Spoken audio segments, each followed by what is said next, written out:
itong tungkol sa proposed 2024 national budget.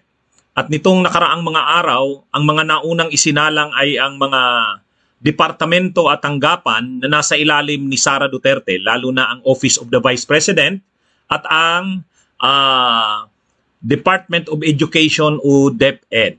Ngayon, nung isang araw, pinag-usapan natin yung nangyari sa pagdinig ng proposed budget ng Office of the Vice President, kung saan isa sanang mainit na issue doon na pag-uusapan ay yung controversial na 125 million pesos na confidential expenses noong taong 2022.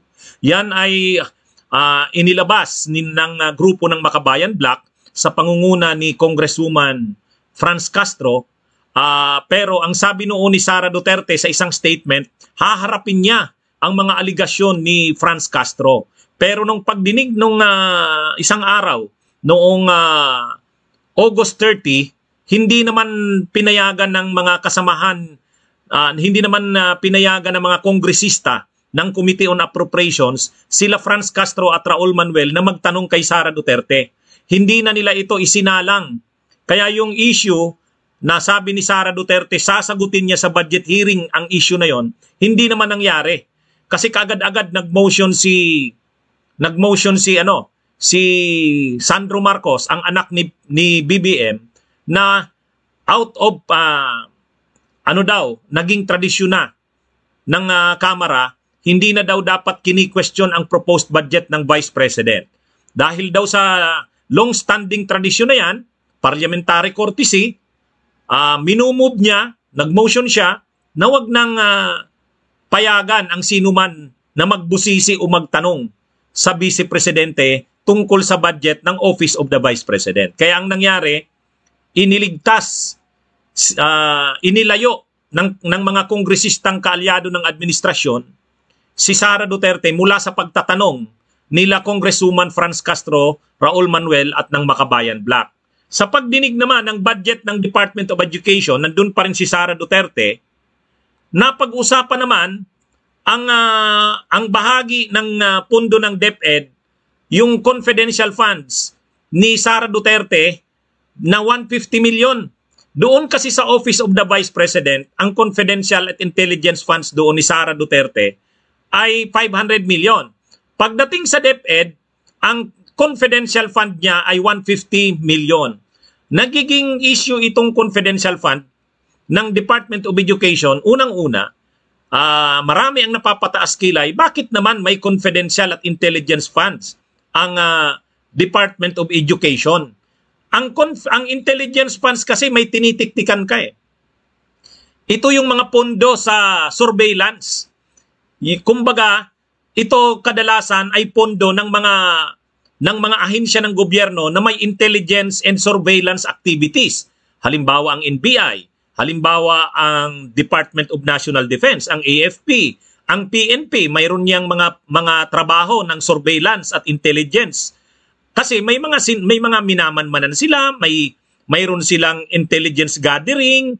So tinatanong ngayon, ano ba ang intelligence gathering or surveillance activities na sinasagawa ng Department of Education at mayroon itong intelligence funds?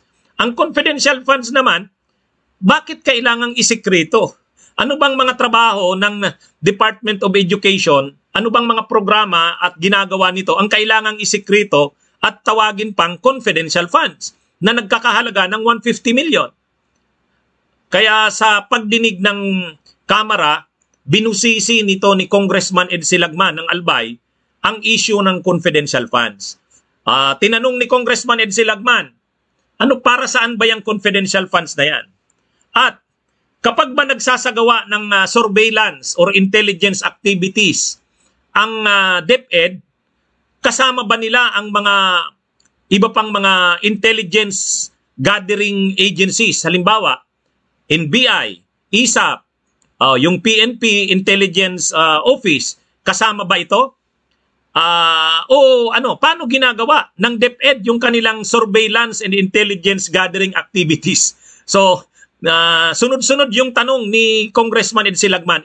Kasi marami daw problema ang DepEd. Ngayon, tinanong siya ngayon ni Ed Silagman. Sabi ni Ed Silagman, point blank, kung ganyan karami ang problema ng DepEd, willing ka ba na bitiwan na yung confidential funds? Gamitin na yan para sa sinasabing mga mas iba-iba pang pangangailangan ng DepEd. Alam nyo kung anong sagot ni Sara, mga kabunyog, mga kabayan? Hindi. Hindi talaga. Ayaw bitiwan. Ayaw bitiwan, mga kabunyog.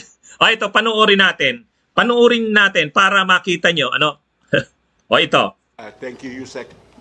Now, Madam Secretary, considering the universe of shortages in the Department of Education, how much should be the sufficient or adequate appropriation for the next fiscal year for the Department of Education? Madam Secretary, may we request the good secretary, Madam Chair, may we request the good secretary to submit in writing to this committee what appropriation or additional appropriation would you need to answer all of these problems with respect to education for the next fiscal year? Madam Secretary. Madam Chair, yes, we will submit. We already have a wish list. We can submit it to the Secretariat. Now, in the implementation of your confidential funds. Ayan. natatawa na si ano. Natatawa. Alam nyo, bilib din ako dito kay Ed Silagman eh. Matanda na talaga to eh. Talagang kabisado niya ng style. Ang unang style niya, tinanong niya kung sapat ba ang pondo ng DepEd. Ang sabi ni Sara Duterte, kulang daw. Napakalaki daw ng kakulangan ng pondo ng DepEd.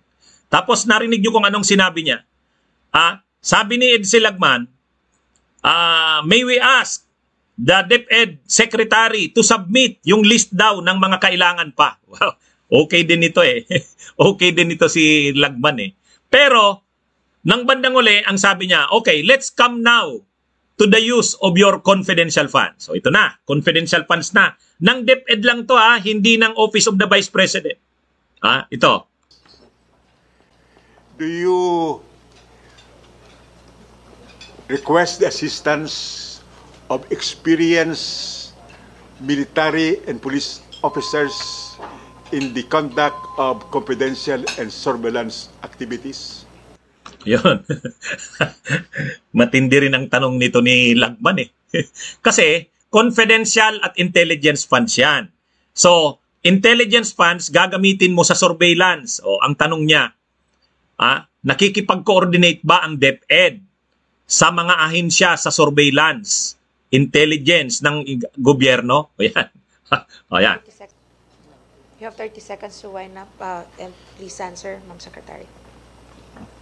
Madam Chair, yes, our field operations is constantly in discussion with the... Tingnan nyo, sinagot ni Sara. Pero binaras siya ni Lagman. Sabi niya, hindi yan yung tanong ko.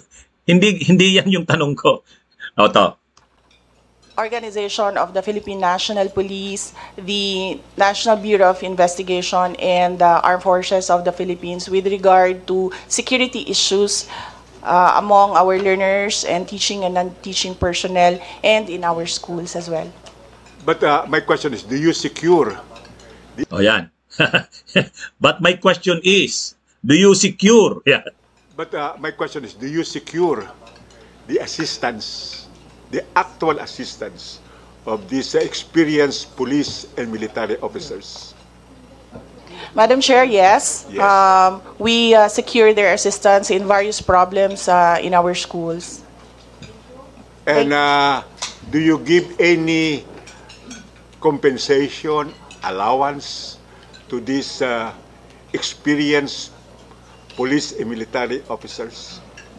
No, Madam Chair, we do not give allowances. In other words, the disbursement of your confidential funds would not include extra emoluments to these officers. Madam Chair, Yusek Powa will answer the question. Pinasa sa undersecretary niya. Hindi niya kayang sagutin eh. Bunyog, halika na. na kasama ka, bunyog. Kapag buklod ay may pag-asa, Luzon, Visayas, Mindanao, isa ang pananaw. Sa bagong Pilipinas ang bunyog isisigaw. Bunyog.